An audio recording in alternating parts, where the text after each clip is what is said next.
आज के मुख्य समाचार। प्रदेश सरकार 900 करोड़ रुपए का और कर्ज लेगी। 4 मई को पंजाब की टीम आईपीएल का मैच खेलेगी। शिमला में मॉक ड्रिल रैली से जागरूकता अभियान चलाया गया। सांसद अनुराग ठाकुर के बयान पर कांग्रेस का हल्ला बोल। शिमला में वोकेशनल टीचर्स का धरना 7वें दिन भी जारी। एचपीवाईसी ने शिमला में एक संयुक्त प्रेस वार्ता आयोजित की। बद्दी में झुंगियों में भड़की आग। अब समाचार विस्तार से। हिमाचल प्रदेश सरकार ने वित्तीय वर्ष 2025-26 के लिए 900 करोड़ रुपए का नया कर्ज लेने की मंजूरी केंद्र सरकार से प्राप्त कर ली है। यह कर्ज राज्य के विकास कार्यों को तेजी से आगे बढ़ाने के उद्देश्य से लिया जाएगा। सचिव वित्त अभिषेक जैन ने इस संदर्भ में अधिसूचना जारी की है, जिसमें स्पष्ट किया गया है कि यह कर्ज मुख्य रूप से राज्य में बुनियादी ढांचे, शिक्षा, स्वास्थ्य और अन्य महत्वपूर्ण विकासात्मक परियोजनाओं पर खर्च किया जाएगा। यह ऋण 10 साल की अवधि में चुकता किया जाएगा, जिसकी अंतिम किश्त 4 अप्रैल 2035 तक पूरी हो जाएगी। सरकार ने कहा कि इस कर्ज का रणनीतिक रूप से उपयोग कर राज्य के विकास में महत्वपूर्ण योगदान दिया जाएगा। हिमाचल प्रदेश के वित्त मंत्री ने कहा, यह कर्ज राज्य के विकास के लिए एक महत्वपूर्ण कदम है। हम इसे जिम्मेदारी से प्रबंधित करेंगे और सुनिश्चित करेंगे कि हर पैसा विकास के लिए सही दिशा में खर्च हो। इस निर्णय से राज्य के आर्थिक विकास को मजबूती मिलेगी और जनता को बेहतर सुविधाएं उपलब्ध होगी। शिमला जिले के उपायुक्त अनुपम कश्यप के नेतृत्व में शिमला में एक जागरूकता रैली का आयोजन किया गया, जिसका उद्देश्य नागरिकों को मॉक ड्रिल और आपातकालीन परिस्थितियों के प्रति सतर्क रहने के लिए प्रेरित करना था। इस रैली में विभिन्न विभागों के अधिकारी, छात्र और स्थानीय निवासी भी शामिल रहे। उन्होंने कहा कि जब भी किसी प्रदेश या अन्य स्थान पर कोई घटना घटती है तो हम सब सतर्क रहे और सही समय पर सही कदम उठाए। इस अवसर पर सभी प्रतिभागियों ने सुरक्षा नियमों का पालन करने, आपातकालीन सेवाओं की जानकारी रखने और आपसी सहयोग के महत्व पर जोर दिया। रैली में विभिन्न प्रकार के नारे और पोस्टर भी लगाए गए थे, जो आपातकालीन स्थितियों में सतर्क रहने के संदेश को स्पष्ट रूप से प्रस्तुत कर रहे थे। इस जागरूकता अभियान को लेकर लोगों ने सकारात्मक प्रतिक्रियाएं दी है और इसे एक महत्वपूर्ण पहल बताया है। कुछ नेचुरल हमको उसकी जो इम्पैक्ट है वो सदियों तक जो है वो कंपा कर रखते हैं और एक सीख लेने की जो है वो नियति पे काम करने की एक सलाह देते हैं। तो जैसा कि आपको विदित ही है कि आज के दिन यानी 4 अप्रैल 1905 में कांगड़ा में, क्योंकि ये नेचर है और जिस तरह से हिमाचल प्रदेश और विशेषकर शिमला की जिस तरह की जो लोकेशन है और उस हिसाब से ये अर्थक्वेक प्रोन एरिया है और हम सब लोगों को किसी भी आपत्तिजनक स्थिति से निपटने में सक्षम होना बहुत आवश्यक है। तो एक विशेष रूप से ये प्रयास रहता है कि सब जो है बार बार इस चीज़ का स्मरण अपने मन में रखें कि हमें तैयार रहना है यदि कोई इस तरह की कोई दिक्कत आती है। आपने देखा है कि अक्सर आप देखते ही रहते हैं कि हिमालयन रेंज में कहीं ना कहीं कोई ना कोई अर्थक्वेक मूवमेंट जो है वो चलती रहती है और रिक्टर स्केल पे हालांकि वो काफ़ी कम रहती है, तो लेकिन इससे ये पता लगता है कि कहीं ना कहीं जो इस ये एरिया में जो प्लेट्स हैं वो उसमें वो जो है वो मूवमेंट जो है वो लगातार उसमें मूवमेंट हो रही है और हमें हमेशा जो है वो तैयार रहना चाहिए। अभी आपने हाल ही में देखा कि अभी बड़े बड़े अर्थक्वेक्स आए हैं, अभी पिछले हफ्ते में ही अर्थक्वेक आया तो और वहाँ भी लाखों लोग, हज़ारों लोगों की जो है वो जान गई है। तो इस सीरीज़ में आज के दिन ये प्रयास किया जाता है कि सभी जगहों पे, सभी स्कूलों में, कॉलेजों में, कार्यालयों में हम जो है एक मॉक ड्रिल के माध्यम से ये प्रयास करें और एक मूवमेंट के माध्यम से प्रयास करें कि हम लोग हमेशा तत्पर रहें, तैयार हैं और सक्षम हैं किसी भी आपत्तिजनक स्थिति यदि कोई होती है तो उससे निपटने के लिए। आपने देखा हमने सारे स्कूल्स को फोकस किया है क्योंकि आने वाली पीढ़ी जो है तैयार स्कूलों में होती है, नौजवान लोग हैं, गाँव में महिला मंडल हैं, युवक मंडल हैं, हमारे पंचायती राज संस्थान हैं, हमारे सभी कार्यालय हैं, जो हमारी स्पेशलाइज्ड फोर्सेस हैं जैसे पुलिस है, हमारी एसडीआरएफ है, एनडीआरएफ है, इसके अलावा होम गार्ड्स हैं, फायर सर्विसेज है, फॉरेस्ट सर्विसेज है, हर जगह जो है वो सबका तैयार होना बहुत आवश्यक है, ताकि किसी भी स्थिति से निपटने के लिए हम तैयार रहें। हम अपने संसाधनों का भी जो है इसमें एडिशन कर रहे हैं। मैं काफ़ी आधुनिक जो है वो कुछ उपकरण जो हैं वो पुलिस डिपार्टमेंट, होमगार्ड्स और फायर सर्विसेज को पिछले फाइनेंशियल ईयर में उपलब्ध कराए हैं। जैसे आपने देखा कि आपत्ति तो किसी भी प्रकार की हो सकती है हिमाचल में, क्योंकि दूसरी जिस तरह से भारी बारिशों के कारण नदियों का जलस्तर बढ़ जाता है या क्लाउड बर्स्ट जैसी घटनाएं होती हैं, और जैसे आपने देखा समेज की जिस तरह से घटना हुई थी, उसमें एक्सपीरियंसेस को लेते हुए हमने अपनी फोर्सेस को एक्विप करने की कोशिश की है।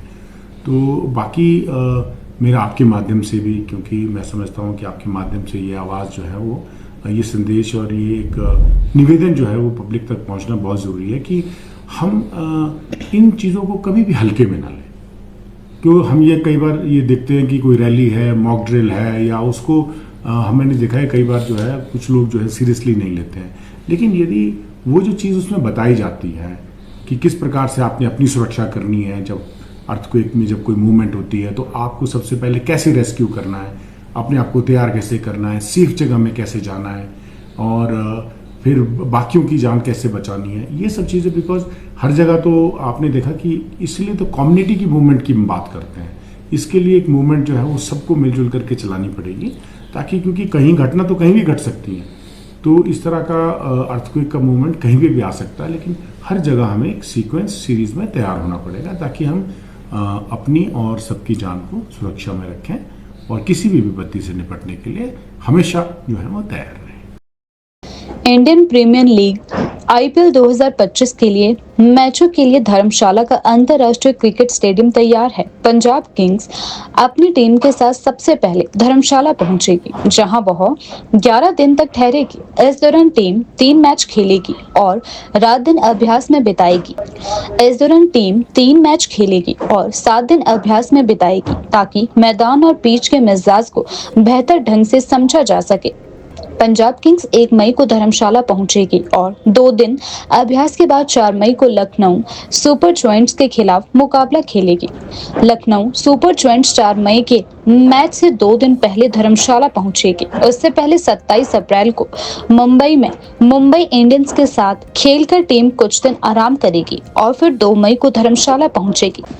3 मई को अभ्यास के बाद 4 मई को मैच खेलेगी। दिल्ली कैपिटल्स टीम 6 मई को धर्मशाला पहुंचेगी। इसके बाद 7 मई को अभ्यास करेगी और 8 मई को मुकाबला खेलेगी। इसी तरह मुंबई इंडियंस 8 या 9 मई को धर्मशाला पहुंचेगी। अभ्यास के बाद 11 मई को मैच खेलेगी। एचपीसीए के सचिव अवनीश परमार ने कहा, धर्मशाला में आईपीएल मैचों के लिए पंजाब किंग्स सबसे पहले पहुंचेगी। टीम 11 दिन यहां ठहरेगी, जबकि अन्य टीमें 1 या 2 दिन अभ्यास के बाद मैच खेलेगी। अभी तक टीमों के अभ्यास का पूरा शेड्यूल जारी नहीं किया गया है, लेकिन उम्मीद है कि मैचों के बीच पंजाब किंग्स 7 दिन अभ्यास करेगी, ताकि अपने प्रदर्शन को बेहतर बनाया जा सके। शिमला में राजनीतिक माहौल गरमाया हुआ है। सांसद अनुराग ठाकुर के हालिया बयान के बाद कांग्रेस ने विरोध प्रदर्शन किया है।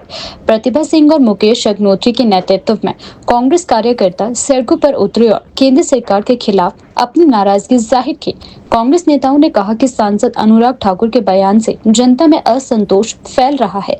प्रतिभा सिंह ने कहा, हम आज सड़कों पर इसीलिए आए हैं क्योंकि आने वाला समय खराब है। ये सरकार जनता के हितों के खिलाफ काम कर रही है। मुकेश अग्निहोत्री ने भी कड़ा रुख अपनाते हुए कहा, टैरिफ बिल सही नहीं है, इसे क्यों पारित किया गया? सरकार रणनीति खेल रही है और आम जनता को परेशान कर रही है। प्रदर्शन के दौरान कांग्रेस नेताओं ने सरकार पर जनहित में काम न करने का आरोप लगाया और कहा कि वे जनता के अधिकारों के लिए आगे भी आवाज उठाते रहेंगे। किस तरह की अभद्र भाषा का टिप्पणी की जा रही है। एक कुर्सी की लड़ाई के लिए अनुराग ठाकुर जी शायद कभी मंत्री नहीं बने और कहीं ना कहीं पीड़ा हो जो उनको उकसा रही है, उनको एक प्रवोक किया जा रहा है। उसको शायद इनकी भाषा ये है कि ये इस तरह से बोल करके अपने आकाओं को खुश करने की जो कोशिश की जा रही है, लेकिन डेमोक्रेटिक सिस्टम में ये सब गलत है। और हम अपना धरना प्रदर्शन और विरोध के जरिए आज हम सड़कों पे आए हैं। ये आप ये इस धरने के माध्यम से हम उनको ये संदेश देना चाहते हैं कि ये बिल्कुल भी बर्दाश्त नहीं होगा। और दूसरा सबसे बड़ी बात जो है, आपने ये ध्यान दिया होगा कि आजकल ये 2 दिन में ऐसा क्या हुआ कि जो ये बिल जो लाने पड़ रहे हैं, किस तरह के बिल लाए गए, किस तरह से उन्होंने अंदर विचार किया गया। जो पिछले कल ट्रंप के बारे में कोई चर्चा नहीं की जा रही, मीडिया में कोई चर्चा नहीं हो रही है। ट्रंप ने 27% जो है हमारा घटाया गया जो अपने टैरिफ, उसके ऊपर कोई चर्चा नहीं है। अगर आप हम पॉलिटिकल पार्टी से संबंध रखते हैं, ये हमारा दायित्व बनता है। आज देश को उन्होंने उस चौराहे पे खड़ा कर दिया, इसकी कोई चर्चा नहीं करी जाएगी। बिल क्यों लाया गया, इसके पीछे बहुत बड़ी रणनीति के तहत मैं आपको बताना चाहता हूँ। जहां तक मेरी समझ है, पॉलिटिकल सोच और समझ के हिसाब से मैं कहना चाहता हूँ कि देश का ध्यान इस साइड ना रहे कि क्या हो रहा है पर यहाँ हिंदू मुसलमान और जात पात पे बांट दो लोगों को, ताकि यहाँ पर बात ही ना हो। पूरे वर्ल्ड में, पूरे विश्व में ये सारा जो अब ये ग्रे युद्ध, जिस तरह का युद्ध जो टैरिफ युद्ध बोलेंगे आप इसको, किस देश पे क्या क्या कंट्री पे क्या गुजरेगा, ये आने वाला समय आपको बताएगा। सिर्फ इसीलिए कि इसका ध्यान आम लोगों तक ना पहुंच जाए। मैं आपसे ये निवेदन करना चाहता हूँ, जो ये जिस तरह की ये माहौल बनाने की, आपस में भाईचारा को खत्म करने की कोशिश की जा रही है, आप इनसे संभल के रहिए। लेकिन सच्चाई ये है कि देश और दुनिया को आज इन लोगों ने, आज मोदी जी कहीं ये नहीं बोल रहे कि ट्रंप ने हमारा टैरिफ को ये किया। पूरे वर्ल्ड में ये युद्ध चल रहा है, ये टैरिफ युद्ध बोल रहे हैं। रंगा बिल्ला नहीं चलेंगे, नहीं चलेंगे, नहीं चलेंगे। आने वाला समय आप देखेंगे, बहुत बहुत बुरी स्थिति होने वाली है, देश की भी और विश्व की भी। ये एक इस तो किसी का ध्यान ना जाए, ये एक रणनीति के तहत ये काम किया जा रहा है। देखिए, ऐसा है कि अनुराग जी हमारे लिए सम्मानित है, क्योंकि वो हमारे सांसद है, हमारे हिमाचल के, मंडी हमीरपुर के। मगर जो उन्होंने टिप्पणी हमारे राष्ट्रीय अध्यक्ष पर करी है, बाकी चीज़ें अगर छोड़ भी दें, वो अगर हम उम्र का भी लिहाज रखें तो वो हम सब के लिए पिता तुल्य व्यक्ति है। और उनके ऊपर इस तरीके की अभद्र टिप्पणी करना केवल इसीलिए कि आपको जो है लाइमलाइट में आना है, ये बहुत दुर्भाग्यपूर्ण है। आप मुद्दों के ऊपर बात करें, आप तथ्यों के ऊपर बात करें। सरकार आपकी है केंद्र में, तो इसके ऊपर बातें होनी चाहिए। मगर हिमाचल की ऐसी संस्कृति नहीं है कि इस तरीके की बात है। और जब हम इस तरीके की कोई बात विधानसभा के अंदर करते हैं तो इनके नेता खड़े हो जाते हैं कि जो है उसको जो है संसदीय प्रोसीडिंग से निकाला जाए। मैंने तो यहाँ पे कहा था कि ये अगर सही मायने में अगर कोई टुकड़े टुकड़े गैंग है तो ये भाजपा के नेता है जो हिमाचल के टुकड़े टुकड़े करना चाहते हैं। जिस तरीके से ये हिमाचल के और केंद्र के बीच में दूरियां पैदा करने की कोशिश कर रहे हैं। हर चीज़ में अगर हम कुछ दिल्ली से लेकर आते हैं तो कहते हैं ये तो केंद्र ने दिया। अरे केंद्र क्या कोई मोदी जी अपने जेब से दे रहे हैं? ये सब जो है प्रदेश के लोगों के टैक्स पेयर का पैसा है, देश के लोगों के टैक्स पेयर का पैसा है। उसका हक हमको मिल रहा है, हमको चाहे वो जीएसटी के रूप में मिल रहा है, हमको चाहे वो रेवेन्यू डेफिसिट ग्रांट के रूप में मिल रहा है, हमको चाहे वो केंद्र स्पॉन्सर्ड स्कीम्स के रूप से मिल रहा है।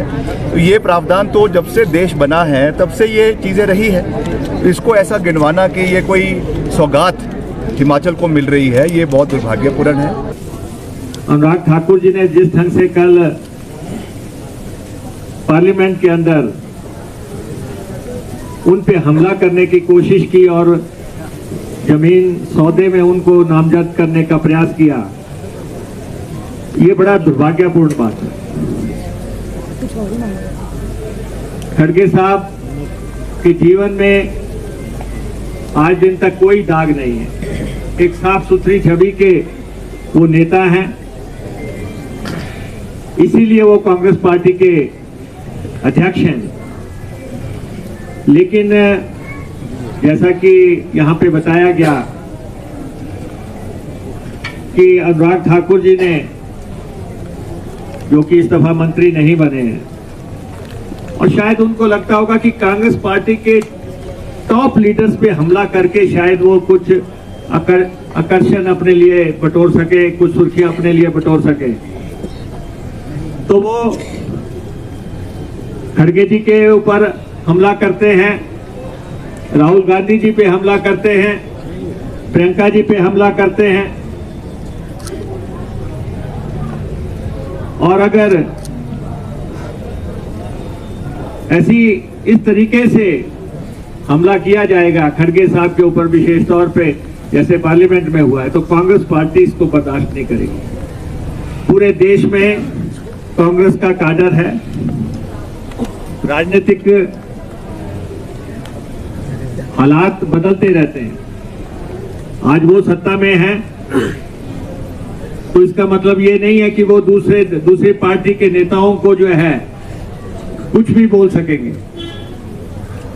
किसी को भी एजेंसियों का दुरुपयोग करके जो है मिटा सकेंगे। और आप तो देखते हैं कि भारतीय जनता पार्टी तो इतिहास को मिटाने की कोशिश करती है, वो लगातार ये प्रयास करती है। नेहरू जी पे हमला करती हैं, इंदिरा जी पे हमला करती हैं, राजीव जी पे हमला करते हैं। और मैं समझता हूं कि कांग्रेस के कार्यकर्ताओं को उसी उग्रता से इसका जवाब देना है जिस तरीके से वो हमारे नेताओं पे आक्षेप लगा रहे हैं। शिमला के चौड़ा मैदान में पिछले 7 दिनों से वोकेशनल टीचर वेलफेयर एसोसिएशन के सदस्य अपनी मांगों को लेकर धरने पर बैठे हैं। इन शिक्षकों की मुख्य मांगे है कि निजी सर्विस प्रोवाइडर कंपनियों को हटाकर वेतन सीधे सरकार से दिया जाए। धरने के 7वें दिन सचिव नीरज बंसल ने मीडिया से बातचीत करते हुए कहा कि हमारी मांगे स्पष्ट है। हम चाहते हैं कि निजी कंपनियों को हटाकर हमें सरकार से सीधे वेतन मिले। हमारे साथ 11 वर्षों से सेवा देने वाली महिला शिक्षक अपने छोटे बच्चों के साथ धरने पर बैठी है, जो अपनी समस्याओं को लेकर चिंतित है। बंसल ने आगे कहा कि सरकार ने हमें वार्ता का आश्वासन दिया था, लेकिन अब तक कोई ठोस कदम नहीं उठाए गए हैं। से भी मिले, अभी भी हमारे लाहौल स्पीति की विधायिका अनुराधा राणा जिसे अभी हमारी मुलाकात हुई है, तो अभी 10 मिनट में हमारे पास जो है हमारी जो रानी साहिबा जी हैं वो भी हमारे बीच आने वाली हैं। तो हमने हर मंच से जो है वो बातचीत सरकार से करने की कोशिश की है। पिछले कल भी हम लोग जो है विजय कुमार जी से भी मिले हैं, माननीय अवस्थी जी से भी हम लोग मिले हैं। तो कितने विधायकों से हम लोग मिले हैं, बार बार हमने अपनी बात रखी है, न्यूज़ चैनल्स के माध्यम से बात रखी है। बहुत ही हैरानी की बात है कि सभी विधायक जितने भी 10, 12, 15 लोगों से हम मिल पाए हैं, चाहे वो विधायक हैं चाहे वो मंत्री हैं, उनका स्पष्ट तौर पर कहना है कि हम आपकी मांगें बिल्कुल जायज़ मानते हैं, आपकी मांगें बिल्कुल जायज़ हैं। हम मंत्री महोदय से जो है वार्ता करेंगे, सीएम महोदय से वार्ता करेंगे, हम आपके साथ खड़े हैं। इवन हरीश जनार्था जी ने तो यहाँ तक कहा कि मैं आपकी बातों से पूरी तरह सहमत हूँ, मेरे पास भी कंप्लेंट्स आई हैं और अगर ज़रूरत पड़ी तो मैं आपके साथ धरना भी ज्वाइन करूँगा। जब हमारे मंत्री, हमारे विधायक हमारे पक्ष में हैं, तो ये समस्या कहाँ आ रही है? क्या कंपनियां सरकार से इतना जुड़ाव कैसे रख पा रही हैं, इतना लगाव क्या है इन कंपनियों के साथ? 2174 व्यावसायिक शिक्षकों के साथ कहीं ना कहीं ये अनदेखी है। तो हम लोग चाहते हैं कि जब आप माननीय मंत्री महोदय से भी निवेदन करते हैं कि आप ही की सरकार के विधायक और मंत्री जो है हमें हर मंच से आश्वासन दे रहे हैं, हमारे साथ धरना प्रदर्शन स्थल पर बैठने के लिए तैयार हैं। कुलदीप राठौड़ जी माननीय विधायक जो सांसद क्षेत्र, उनसे भी हम मिले, उन्होंने भी कहा बिल्कुल आपकी मांगें जायज़ है, हर स्तर पर आपकी मांग उठाई जानी चाहिए और कंपनियों को। और जब मैंने उनसे कहा कि सर 14% जो है कंपनियों को दिया जा रहा है, वो शॉक हो गए कि 14% इतना ज़्यादा कमीशन दिया जा रहा है। उन्होंने कहा ये आप लोगों के साथ नाइंसाफ़ी है और हम मंत्री महोदय से बात करेंगे। तो कहीं ना कहीं सरकार जो है वो कंपनियों के खिलाफ है, लेकिन उसके बाद भी अधिकारी डिसीजन नहीं ले पा रहे हैं, ये समझ पर है।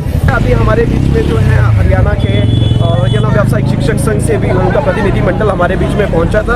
उन्होंने खंडन किया। वो जब हमारी अभी कुछ दिन पहले एक न्यूज़ लगी थी जिसमें कहा गया कि हरियाणा में जो व्यावसायिक शिक्षा का स्तर है वो बहुत जो है वो मुश्किल हालात से गुजर रहा है। वहाँ पे जो है व्यावसायिक शिक्षा अच्छे तरीके से नहीं चल पा रही है, गवर्नमेंट के हाथ खड़े हैं, 5 महीनों से सैलरी नहीं आई है। और आज देखिए, आज उसी हरियाणा स्टेट के पदाधिकारी व्यावसायिक शिक्षा संघ के लोग हमारे बीच में आके कह रहे हैं कि हमारी सैलरी भी प्रॉपर टाइम पे आ रही है। इवन गवर्नमेंट हमें बेनिफिट्स देने की तैयारी कर रही है, गवर्नमेंट ने हमें लगातार बेनिफिट्स दिए हैं, हमारी सैलरीज में इजाफा किया है और स्टार्टअप योजना शुरुआत की गई है। वहाँ के व्यावसायिक शिक्षा जो ग्रांट कर रहे हैं बच्चे हैं, उनको 5 लाख रुपए जो है सरकार दे रही है। तो उन लोगों ने यहाँ पे आके जो है व्यावसायिक शिक्षकों का जो है मनोबल बढ़ाया है। उन्होंने कहा है कि हर प्रकार की स्थिति में हरियाणा व्यावसायिक शिक्षक संघ जो है वो हिमाचल व्यावसायिक शिक्षक संघ के साथ कंधे से कंधा मिलाकर खड़ा होगा और उन्होंने हर प्रकार की इन झूठी खबरों का जो है खंडन किया है और माननीय मंत्री महोदय से, माननीय सीएम महोदय से निवेदन किया है कि जिस तरह से हरियाणा सरकार ने हमारी मांगों को माना है, जिस तरह से वहाँ पे कंपनियों को बाहर का रास्ता दिखाया गया है, उसी स्तर पर आपको भी हिमाचल में कदम उठाने की आवश्यकता है। हिमाचल प्रदेश युवा कांग्रेस HPYC के प्रदेश अध्यक्ष छतर सिंह ठाकुर ने आज राजीव भवन शिमला में एक संयुक्त प्रेस वार्ता को संबोधित किया। इस अवसर पर उनके साथ HPYC के राज्य महासचिव डॉक्टर रंजीत सिंह वर्मा और शिमला युवा कांग्रेस के महासचिव तुषार सिंह उपस्थित रहे। प्रेस वार्ता में छतर सिंह ठाकुर ने देश और प्रदेश में शिक्षा के भगवाकरण और डॉक्टर YS परमार बागवानी एवं वानिकी विश्वविद्यालय नौनी सोलन में डॉक्टर राजेश्वर सिंह चंदेल की अवैध नियुक्ति सहित विभिन्न मुद्दों पर प्रकाश डाला।